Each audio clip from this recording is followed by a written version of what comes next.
Shalom saudara-saudara terkasih dalam Kristus. Selamat datang di Lembaga Anthony Chang Ministry International, lembaga yang menjadi wadah pertumbuhan rohani kita bersama-sama di dalam Kristus. Sesaat lagi kita akan memulai Sunday Service minggu ini. Harap mempersiapkan diri dan hati bersama keluarga dan orang-orang terkasih dengan posisi duduk yang baik dan nyaman. Kita belajar mengimani dan bertumbuh bersama dalam Kristus. Selamat beribadah dan Tuhan Yesus memberkati. Shalom jemaat sekalian, saya Pendeta Anthony Chang. Salam kepada semua jemaat setia pendengar firman lewat Latsmi, Lembaga Anthony Chang Ministry International. Ibadah Latsmi hari ini saudaraku, khotbah aplikatif seri ke-29. Temanya adalah perumpamaan anak yang hilang. Perumpamaan anak yang hilang. Firman Tuhan kita ambil dari satu perikop, Injil Lukas pasal 15 ayat 11 sampai 32. Demikian firman Tuhan.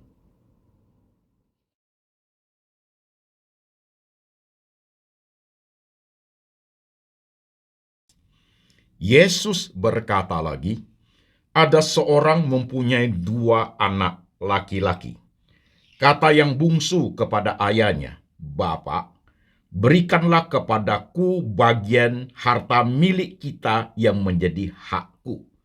Lalu ayahnya membagi-bagikan harta kekayaan itu di antara mereka. Beberapa hari kemudian, anak bungsu itu menjual seluruh bagiannya itu, lalu pergi ke negeri yang jauh. Di sana ia memboroskan harta miliknya itu dengan hidup berfoya-foya. Setelah dihabiskannya semuanya, timbullah bencana kelaparan di dalam negeri itu, dan ia pun mulai melarat. Lalu ia pergi dan bekerja pada seorang majikan di negeri itu. Orang itu menyuruhnya ke ladang untuk menjaga babinya. Lalu dia ingin mengisi perutnya dengan ampas yang menjadi makanan babi itu, tetapi tidak seorang pun yang memberikannya kepadanya. Lalu ia menyadari keadaannya, katanya, "Betapa banyaknya orang upahan bapakku yang berlimpah-limpah makanannya, tetapi aku di sini mati kelaparan. Aku akan bangkit dan pergi kepada bapakku dan berkata kepadanya, Bapak, aku telah berdosa terhadap surga dan terhadap Bapa. Aku tidak layak lagi disebutkan anak Bapa. Jadikanlah aku sebagai salah seorang upahan Bapa." Maka bangkitlah ia dan pergi kepada bapaknya. Ketika ia masih jauh, ayahnya telah melihatnya. Lalu tergeraklah hatinya oleh belas kasihan. Ayah itu berlari mendapatkan dia, lalu merangkul dan mencium dia. Kata anak itu kepadanya, "Bapak, aku telah berdosa terhadap surga dan terhadap Bapa. Aku tidak layak lagi disebut anak Bapa." Tetapi ayah itu berkata kepada hamba-hambanya, "Lekaslah bawa kemari jubah yang terbaik, pakaikanlah itu kepadanya, dan kenalah cincin pada jarinya, dan sepatu pada kakinya. Dan ambillah anak lembu tambun itu, sembelilah dia, dan marilah kita makan dan bersukacita. Sebab anakku itu telah mati dan menjadi hidup kembali. Ia telah hilang dan didapat kembali."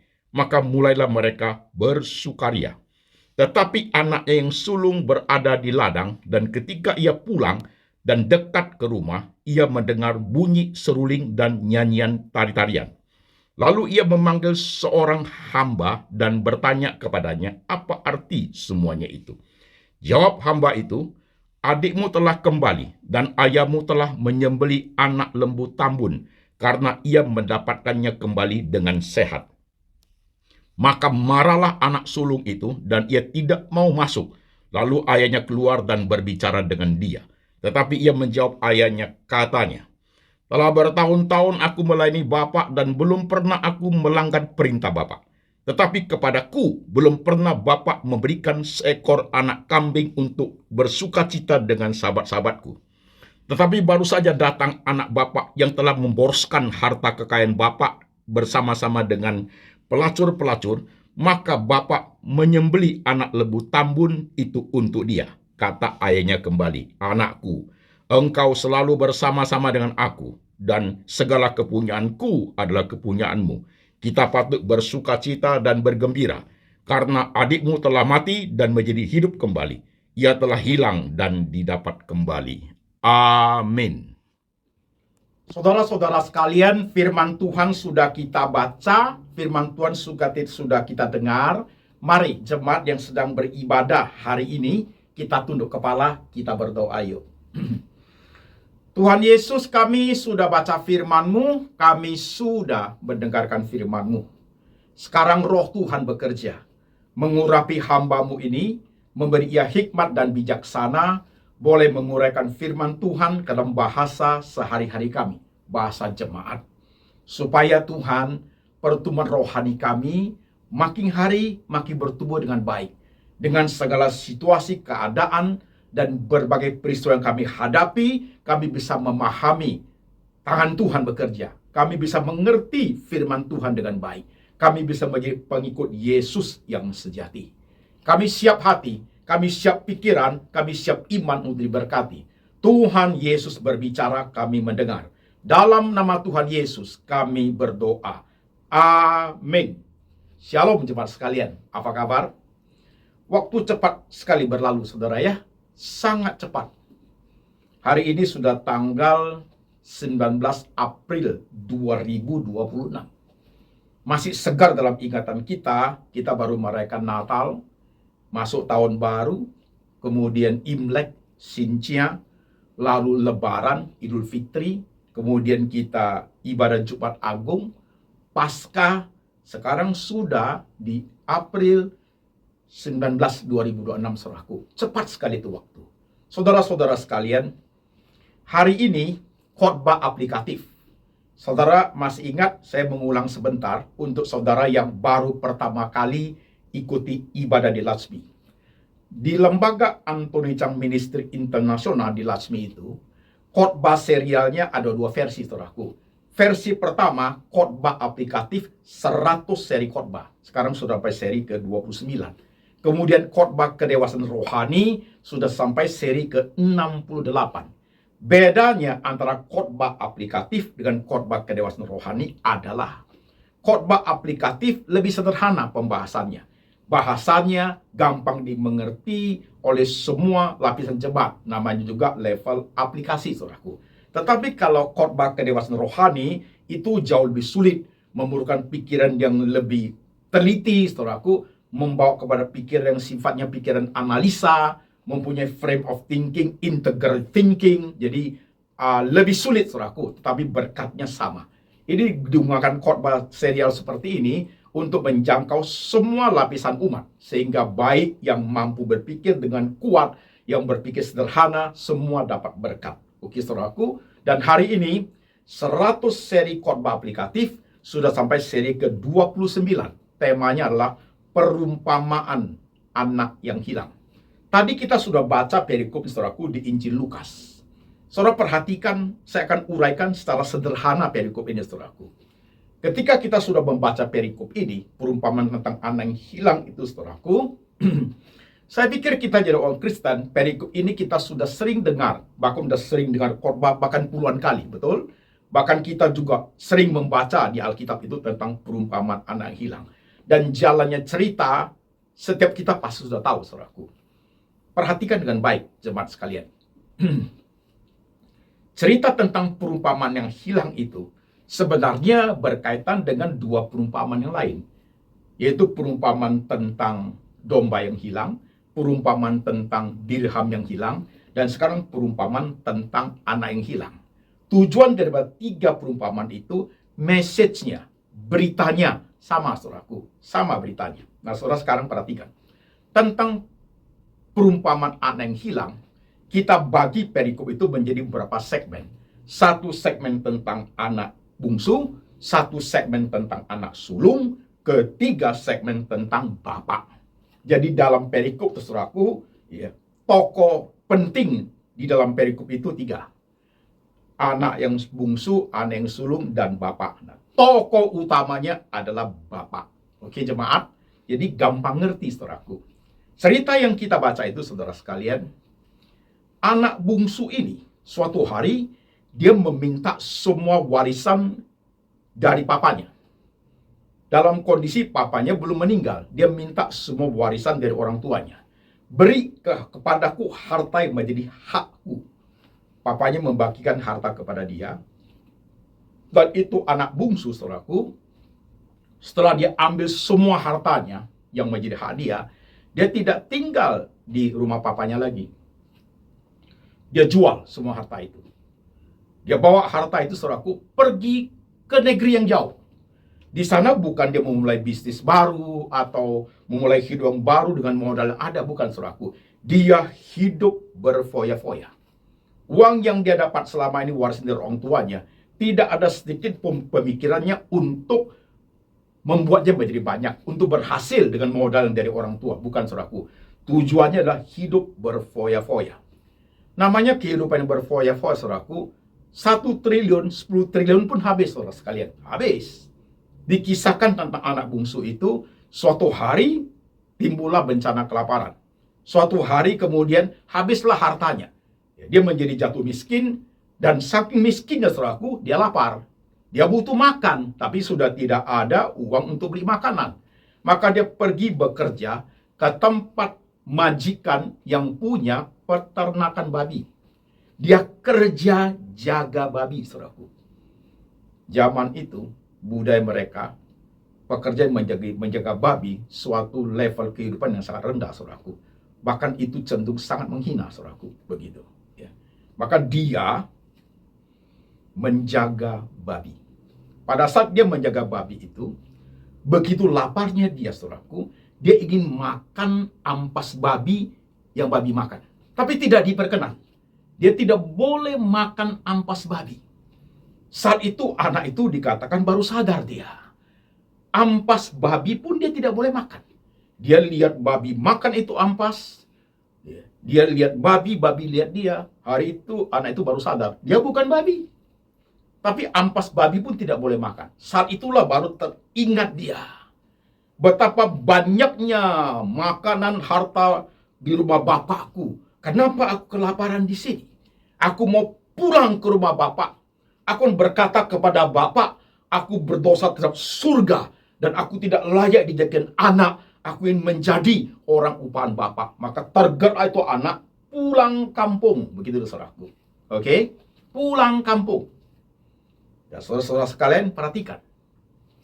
Perumpamaan anak yang hilang itu, saudaraku, sepintas kita terkesan dengan yang hilang itu si anak bungsu. Mari kita perhatikan sedikit lebih komprehensif, saudaraku. Perhatikan. Sebenarnya anak bungsu, saudaraku, hilang secara fisik.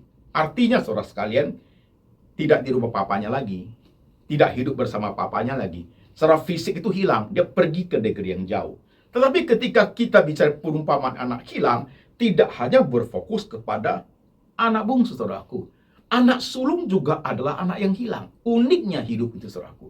Kenapa dikatakan anak sulung itu juga hilang? Sementara anak bungsu hilang karena secara fisik tidak ada di rumah lagi.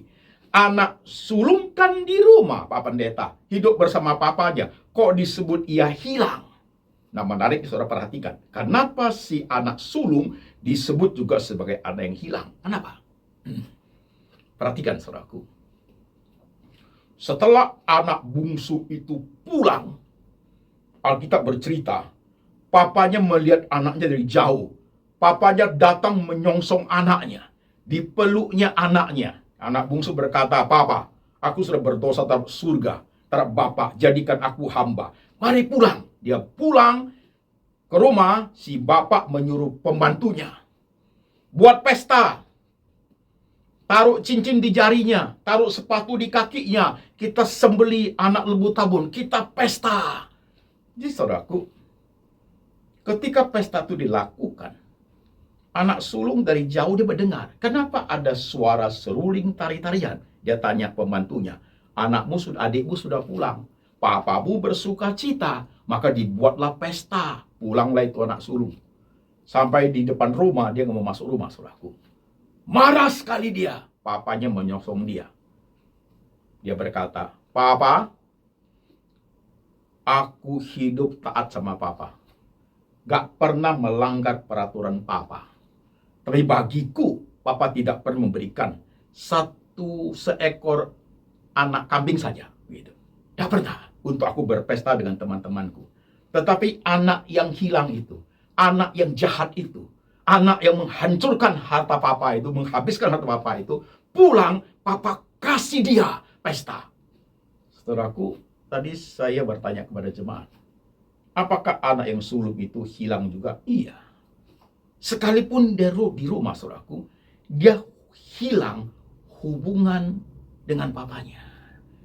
Disconnected with his father. Dia ada di rumah, tapi dia tidak bisa mempunyai perasaan seperti papanya. Itu dia, saudaraku. Dia tidak hilang secara fisik, saudaraku. Enggak loh.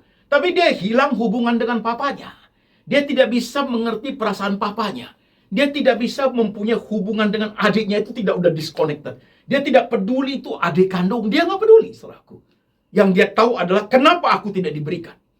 Nah, ini ironis, saudaraku. Satu kehilangan fisik secara jauh, satu di rumah tetap aja hilang. Hilang signal dengan papanya, hilang connection dengan papanya, hilang relationship dengan papanya. Tidak bisa membaca hati papanya, tidak punya hati seperti papanya. Papanya melihat anak yang hilang pulang, seharusnya dia melihat adik yang sudah sulit, adik yang sudah salah itu pulang. Dia nggak lihat itu, saudaraku. Jadi anak sulung ini hatinya, hubungannya tetap di rumah sih, tapi hilang. Wah, ini ngeri jemaat sekalian. Papanya ngomong, bukankah kita harus bersuka cita? Karena hidup sama saya terus menerus. Adikmu sudah pulang, mesti kita bersuka cita. Saudara-saudara sekalian, sebenarnya khotbah aplikatif sederhana. Dua anak ini masing-masing mengalami kehilangan yang berbeda konteks. Oke? Satu kehilangan secara fisik. Yang kedua yang sulung kehilangan hubungan dengan papa. Satu rumah tapi kehilangan hubungan. Pernah ingat saya berkhotbah tentang kasih mula-mula? Ingat? Seri khotbah berapa minggu yang lalu. Saya pakai istilah suami istri. Suami istri yang hubungan dulunya itu begitu harmonis, dari married sampai punya anak, kemudian hidup setelah 10 tahun, anak-anak mulai gede, terjadi perbedaan pendapat, beda cara berpikir, mungkin di situ tersinggung, sakit hati, ada ketidaksetiaan di situ. Cinta mereka menjadi dingin dan kaku. Mereka masih tetap hidup satu rumah loh, saudaraku. Masih hidup satu rumah, masih disebut papa mama, masih pergi ke rumah mertua, makan sama anak-anak, masih serumah, saudaraku. Masih pergi kerja sama-sama, masih panggilnya pa, ma, ya. Harta masih atas nama berdua, kemudian catatan sipil pernikahannya masih ada, mereka hidup satu rumah, tapi dalamnya kosong, hatinya mereka dingin, mereka kehilangan hubungan antara mereka berdua, hilang itu suami istri, tapi still inside, still dalam rumah, saudaraku. Apa bedanya dengan anak sulung ini? Tetap di rumah papanya, tapi hubungan itu hilang, saudaraku. Hilang hubungan itu. Dia tidak bisa mengerti lagi hati papanya. Sama dengan suami, kalau hubungan sudah dingin, tetap hidup dalam serumah, itu istri tidak akan bisa paham maksud suaminya. Itu suami juga tidak akan mau mengerti istrinya. Kenapa? Karena hubungan kehangatan sudah hilang, tapi tetap dalam satu rumah tangga. Itu ironis. Lihat dua anak yang hilang, saudaraku. Dua konteks yang berbeda. Nah, lihat kondisi papa. Kalau perikop itu sebenarnya tujuannya adalah mewakili Bapak itu Tuhan, saudaraku. Tuhan itu tokoh utama sebenarnya. Mau menceritakan tentang anak yang hilang secara fisik, sudah lama pulang, Papa buka tangan, saudaraku, menerima. Anak yang dalam rumah itu hubungannya juga hilang. Papa juga menerima, saudaraku. Saudara perhatikan, ini sederhana khotbahnya. Antara sulung dan bungsu, saudaraku, kalau dilihat dalam bergereja di gereja Tuhan, setiap kita, saudaraku, kalau kita tidak hati-hati, dua hal anak bungsu dan sulung, saudaraku, bisa terjadi pada diri kita loh. Sangat bisa loh. Bungsu dulu ya. Berapa banyak di antara kita sebagai anak-anak Tuhan, sebagai jemaat Tuhan, saudaraku, sudah tidak bergereja? Ayo jujur. Siapa tahu saudara yang dengar khotbah saya seperti hari ini, kakimu sudah jarang menjak gereja. Dulu you sering loh, saudaraku. Ya kan? Bahkan dulu baca Alkitab itu rajin sekali. Ikut persoalan doa di gereja, ikut bahkan aktif, sekarang sama sekali tidak. Praktis sama sekali no. Bahkan untuk datang ke gereja pun tidak mau, saudaraku. Ya sekali-sekali lah Pak, aku ikut kok Bapak Antoni Chang aja. Ke gereja nggak pergi loh, saudaraku. Saya perhatikan dengan baik. Secara fisik you hilang. Hilang dari Bapak. Kamu merasa tidak butuh gereja. Kamu merasa tidak perlu suatu persekutuan, suatu ibadah kepada Tuhan. Gak penting. Dan orang yang sudah terhilang secara fisik dari papanya, saudaraku. Anak bungsu, anak sulung, anak bungsu itu terhilang secara fisik, saudaraku. Dunia sekulernya akan mempengaruhi dia sangat besar. Buktinya apa?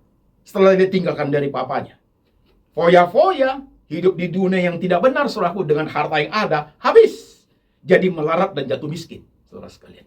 Anak-anak Tuhan yang sudah menjadi anak bungsu yang hilang, saudaraku, lepas dari gereja Tuhan, merasa tidak butuh gereja lagi, saudaraku, hidup seperti itu adanya, saudara sekalian. Lambat laun, setan akan datang. Lambat laun, rohani akan menurun drastis. Lambat laun, pengaruh dunia sekuler itu, saudaraku, akan sangat kuat. Dan rohani tidak sanggup, kualitas rohani tidak kuat untuk merintangi tekanan, himpitan, cobaan daripada dunia sekuler, saudaraku. Dia akan terbawa kepada arus zaman. Anak itu habis. Saudara perhatikan poin tentang anak yang bungsu itu. Banyak jemaat seperti itu. Saya berharap kita tidak. Gereja menjadi tempat kita untuk datang bersyukur, mendengar firman, beribadah. Saudara tahu salib Tuhan itu, gereja itu satu salib yang ke atas, itu aja vertikal itu, saudaraku, itu ke arah Tuhan. Satu lagi salib yang horizontal, itu ada fellowship antar sesama. Waktu kita datang gereja, kekuatan vertikal kepada Tuhan itu kuat sekali. Dan harus ada persekutuan di dalamnya, kumpulan daripada orang-orang percaya. Jadi sebagai anak Tuhan, saudaraku, kita tidak bisa lepas dari gereja Tuhan. Masalahnya adalah banyak anak bungsu, saudaraku, yang sudah tidak peduli. Kenapa begitu, Pak Pendeta? Dia merasa gereja tidak bantu dia.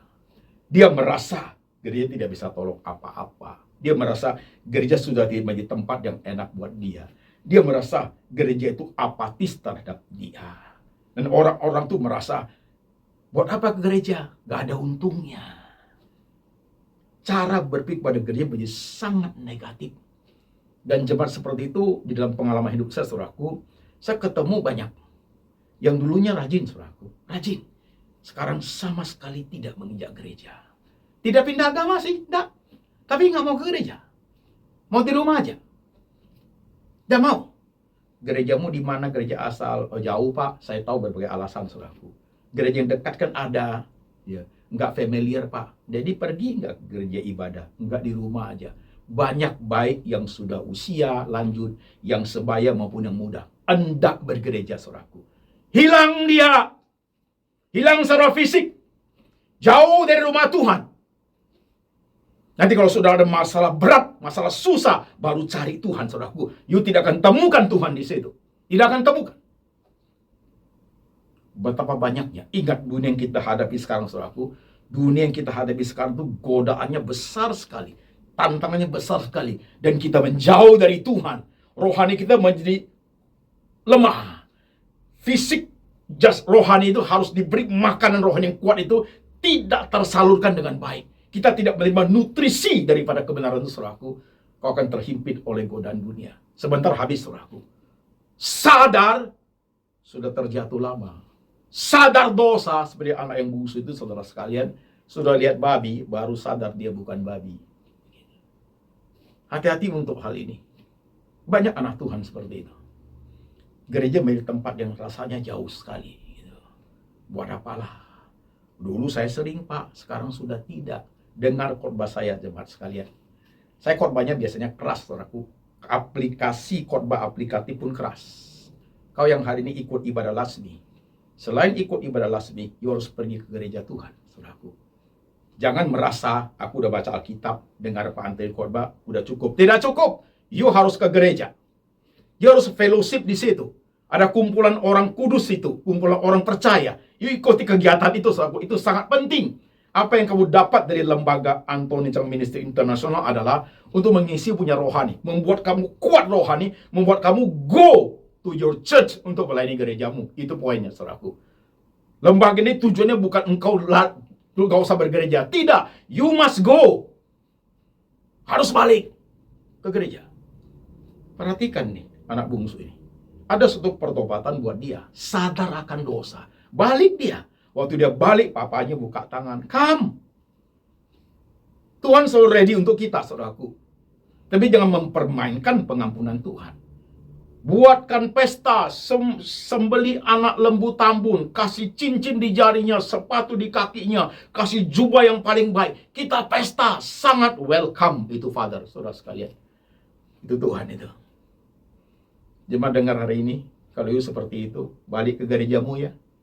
Kalau gereja asalmu sudah jauh Pak, sudah luar kota, cari gereja paling dekat. Yang cocok dengan you. Jangan pernah tidak lagi. Mungkin selama ini sudah setahun, 3 tahun you tidak bergereja. Itu tidak baik.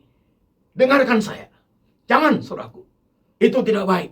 Buat rohanimu, buat masa depanmu, dan buat keluargamu, dan buat berkat yang Tuhan berikan kepadamu juga. Karena ibadah itu adalah suatu mezbah Tuhan, saudaraku. Datang ke mezbah Tuhan sebagai orang percaya. Bagaimana dengan anak sulung? Dia kehilangan bukan secara fisik loh.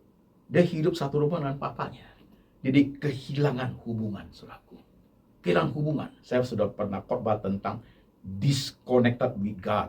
Saya sudah khotbah tentang kehilangan kasih mula-mula. Itu orang dapat anugerah hidup bersama papanya. Tapi dia tidak punya hati seperti papa. Dia hidup bersama dengan papanya, tapi dia tidak memahami apa artinya hidup di anugerah seperti itu. Ini bisa terjadi kepada setiap kita anak-anak Tuhan juga. Datang ke gereja, masih bergereja. Ini lain lagi, saudaraku. Ke gereja. Tiap minggu ke gereja. Rajin ke gereja, saudaraku. Rajin. Rajin dengar firman Tuhan. Tapi kosong. Kosong. Firman Tuhan dengarkanlah happy saja. Yaitu datang beribadah, kalau nggak gereja kemana lagi. Bahkan bisa ikut melayani, saudaraku. Tapi hubungan dengan Tuhan itu empty, kosong. Merasa, sudah suatu rutinitas lah Pak Pendeta. KTP ku tertulis aku Kristen kok, aku Katolik kok. Ya ke gereja. Kau seperti anak sulung, saudaraku. Hidup bersama Bapak. Tiap minggu datang ke gereja. Tapi hubungan itu terputus. Hanya store wajah. Hanya store fisik, saudaraku. Tapi masalah internal relationship ya tidak pernah terjalin dengan baik. Sama ironisnya bukan? Sulung bungsu sama aja. Dua-duanya kehilangan, saudaraku. Dan anak-anak sulung ini, saudaraku, hidup dalam anugerah Tuhan itu, hidup bergereja, saudaraku, tapi mereka kehilangan dimensi itu. Rohani nggak pernah bangun. Nggak pernah bangun. Dalam gereja hanya timbul apa? Dengki, iri, kiri, kanan, sana, sini. Cari masalah dengan si A, B, si C. Tidak cocok dengan ini. Semua yang diributkan adalah masalah egois, saudaraku. Begitu. Tidak pernah lagi belajar untuk gimana punya karakter Kristus. Nggak ada, jemaat sekalian. Yang ada pokoknya egoku terpenuhi. Gereja menjadi ribut kalau begitu. Kumpulan orang tersebut membuat gereja jadi susah, saudara sekalian. Yaitu anak sulung. Hilang juga mereka. Tapi Bapak juga welcome. Kepada anak sulung ini, still welcome. Kau kan bersama-sama denganku. Apa yang menjadi milikku tetap menjadi milikmu. Mestinya kita bersuka cita, adikmu sudah pulang.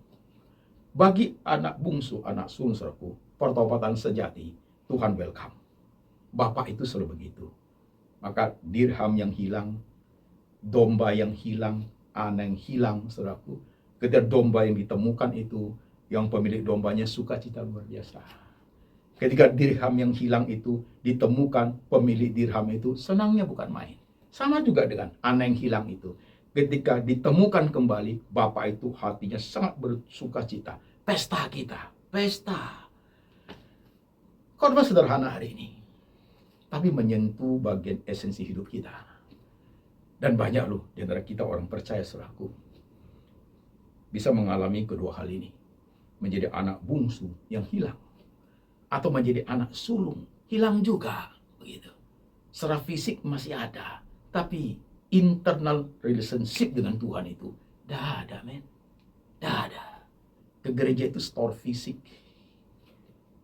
Apakah kita seperti itu? Saya berharap tidak. Tapi kalau kita seperti itu, dengar khotbah saya hari ini, jadi keras kan? Dan bertobatlah saudaraku. Kesempatan masih ada.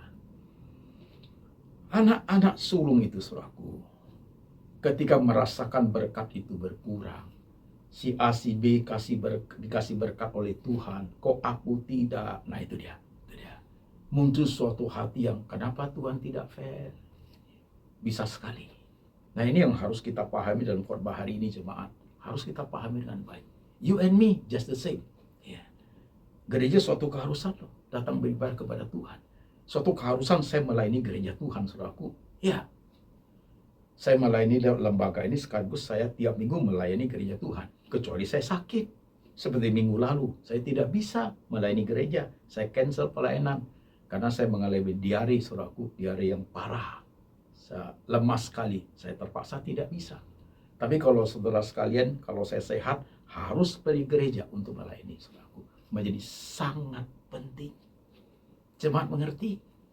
Hari ini you yang menjadi anak bungsu, you sudah jauh dari Tuhan. Return to God. Bertobatlah. Balik kepada Tuhan. Pergi ke gerejamu lagi.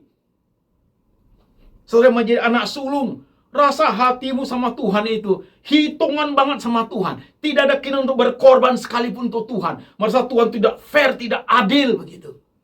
You kehilangan sangat serius dalam hidup ini. Dua-duanya, sulung dan bungsu, rohanya tidak baik, saudaraku. Tidak baik. Tapi uniknya hidup ini, Papa tetap welcome.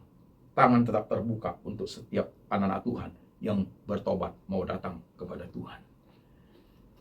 Saudara mau dalam hal ini, kadang kepahitan hidup, masalah yang belum selesai, cita-cita yang tidak tercapai, ketidakadilan yang dialami, doa yang sudah naikkan begitu lama bertahun-tahun, sakit yang terus-menerus tidak sembuh-sembuh, bisa membuat anak-anak Tuhan saudaraku merasa Tuhan tanda kutip sudah tidak peduli. Maka saudara akan menjadi anak bungsu atau anak sulung yang hilang dari gereja Tuhan. Saya berharap tidak. Mari kita bertobat. Perlu memahami lebih dalam tentang mana hidup ini saudaraku. Ya, harap itu tidak terjadi pada kita. Suka duka, hidup susah senang, berkat, senyum, tawa, tangis tidak akan menjauhkan kita dari Tuhan. Ya, kita tidak kehilangan apa-apa. Kita tetap ikut Tuhan seumur hidup. Will you? Bawa firman ini pulang, teman. Waktu dengar khotbah ini saudaraku, perhatikan diri kita masing-masing. Tidak usah pikir, oh si A, si B, si C, tidak usah. Pikir diri kita sendiri saja. Apakah aku seperti yang Pak Pendeta ngomong? Kalau you tidak termasuk anak sulung atau anak bungsu, terpujilah Tuhan. Berarti punya rohani stabil. Baik, kau pelayanan, hubungan dengan Tuhan itu dekat, saudaraku. Terpujilah nama Tuhan. Tapi kalau engkau adalah anak yang sulung atau anak bungsu, saudaraku, perlu suatu keberanian untuk bertobat, untuk berbuka diri sama Tuhan. Aku mau pulang ke rumah Papa, kata anak bungsu. Aku mau pulang ke rumah Papa. Saya akan berkata kepada Papa, aku sudah berdosa terhadap surga. Jadikan aku orang upahan. No, you bukan orang upahan. Kamu adalah anak-anak Tuhan yang Tuhan tebus kamu dengan darah Tuhan Yesus. Kamu adalah harta yang sangat mahal. Kamu adalah biji mata Tuhan. You bukan hamba. You bukan sampah. Kamu adalah biji mata Tuhan. Yesus mati untuk engkau. Oke jemaat. Mari setiap kita menyimak dengan baik khotbah hari ini. Semua menjadi berkat buat setiap kita. Mari kita tunduk kepala sebentar. Saudara-saudara sekalian, khotbah sederhana hari ini memiliki banyak makna dalam hidup kita. Terkadang dalam perjalanan rohani kita selaku, dari tahun ke tahun, di tengah suka duka gelombang kehidupan yang kita alami, bisa membuat kita seperti anak bungsu. Bisa membuat kita bertindak seperti anak sulung. Kita kehilangan. Mari kita teliti hidup kita masing-masing. Telusuri rohani kita dengan sangat teliti pada saat-saat seperti ini. Lihat dirimu masing-masing. You terhilang atau still di dalam Tuhan? Teliti diri sendiri. Sudah berapa lama engkau tidak pergi ke gereja? Dulu kamu pelayan sejati, sekarang di mana pelayananmu? Kau aktif di gereja, tapi hatimu pada Tuhan seperti apa?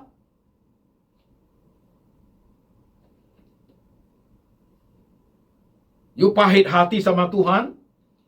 You kecewa sama gereja? You diperlakukan gereja tidak adil? You sakit hati? Dan tidak mau menginjak gereja Tuhan lagi? Bertobatlah hari ini. You sudah jauh dari Tuhan, hidup dalam gelimpangan dosa, ikut arus dunia, foya-foya, hidup sesuka hati. The time has come untuk kembali kepada Bapa. Hidup yang benar, kesempatan bertobat itu masih besar, tangan Tuhan terbuka lebar-lebar. Dari kita yang masih hidup serumah dengan Bapa, yang masih dalam gereja Tuhan, masih pelayanan dalam gereja Tuhan, jangan lupa, kalau tidak hati-hati, you juga akan kehilangan. You kehilangan harta yang amat besar, kehilangan hubungan pribadi yang sangat personal dengan Tuhan. You store wajah, hanya kegiatan rutinitas. You kehilangan kasih mula-mula, seperti mayat hidup, seperti suami istri satu rumah tangga, tapi sudah tidak ada kasihnya. Itukah kita orangnya hari ini? Setiap kita yang tertunduk kepalanya, periksa diri kita masing-masing. Tuhan masih berbicara. Kita punya telinga untuk mendengar. Masih ada kesempatan untuk kita evaluasi diri, untuk bertobat, untuk perbaharui, untuk menjadi anak Tuhan yang diperkenan Tuhan. Tangan Tuhan sudah terbuka untuk kita datang. Tuhan ready, Tuhan siap, selalu mengampuni, memperbaharui, mengayomi, dan Tuhan mencari mereka yang hilang. Tuhan rindu untuk mengumpulkan orang-orang sudah tebusnya. Saudara doa sendiri saat seperti ini. Lihat dirimu masing-masing. Siapa tahu hari ini kau adalah pengusaha yang sudah lama tidak ke gereja. Khotbah hari ini akan tajam sekali. Siapa tahu engkau ibu rumah tangga yang praktis sudah tidak pernah beribadah di gereja. Siapa tahu engkau pemuda yang gak pernah nyentuh gereja, tapi Kristen. Siapa tahu kau suami istri masih muda, tapi tidak ada keinginan ke gereja. Kita hanya YouTube saja, Pak. Balik ke gerejamu.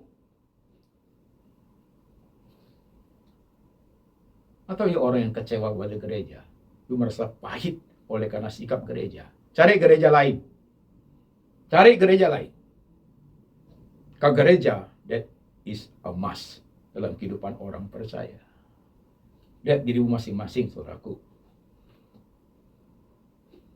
Hal ini menjadi suatu rohani yang penting. Karena saat-saat tertentu, di masa-masa tertentu ketika kau menghadapi masalah berat, tekanan berat, problem yang besar, you punya rohani baik, you datang kepada Tuhan itu, you akan merasakan cara Tuhan bekerja. Tapi kalau you sudah kehilangan jauh sekali dari Tuhan, waktu masalah berat datang, Tuhan mau tolong pun you sudah tidak rasa. You kehilangan kepekaan rohani. Berdoalah saudaraku. Tuhan Yesus, inilah anak-anak-Mu yang kepalanya tertunduk hari ini. Siapapun kami, baik kami anak bungsu maupun kami anak sulung yang sudah mengalami kehilangan, kami mau kembali kepada Tuhan. Atau kami yang tidak merasa ada kehilangan, kami mau setia kepada Tuhan. Kau lihat Tuhan, mereka tertunduk kepalanya hari ini. Tangan-Mu menjamah, Roh-Mu bekerja ya Tuhan, supaya ada pertobatan sejati. Ada keberanian untuk mengakui diri. Ada keberanian untuk datang kembali kepada Bapa. Biar lembaga ini Tuhan boleh menjadi mercusuar. Latsmi ini Tuhan boleh membuka rohani jemaat untuk kembali ke dia Tuhan yang sejati. Terima kasih. Hamba berdoa. Letakkan tangan-Mu di pikiran mereka. Letakkan tangan-Mu di hati mereka Tuhan. Meteraikan firman ini. Roh Tuhan bekerja. Menghidupkan kembali rohani mereka. Melihat kebesaran, keagungan Tuhan. Dan tugas tanggung jawab sebagai orang percaya. Di tengah semua kesulitan mereka alami, tantang mereka hadapi. Tangan Tuhan ada di situ. Tangan Tuhan menjaga, melindungi. Tangan Tuhan memberi perisai bagi setiap orang percaya. Terima kasih Tuhan, dan berkat ini turun percobaan. Kasih daripada Allah Bapa turun atasmu. Yesus Kristus, Gembala yang baik, pemelihara jiwa, dan Tuhan Roh Kudus senantiasa mengingatkan engkau kitab suci, hidup seturut dengan firman sampai selama-lamanya, sampai suatu hari Tuhan datang kembali menjemput setiap kita yang percaya. Dalam nama Tuhan Yesus. Amin.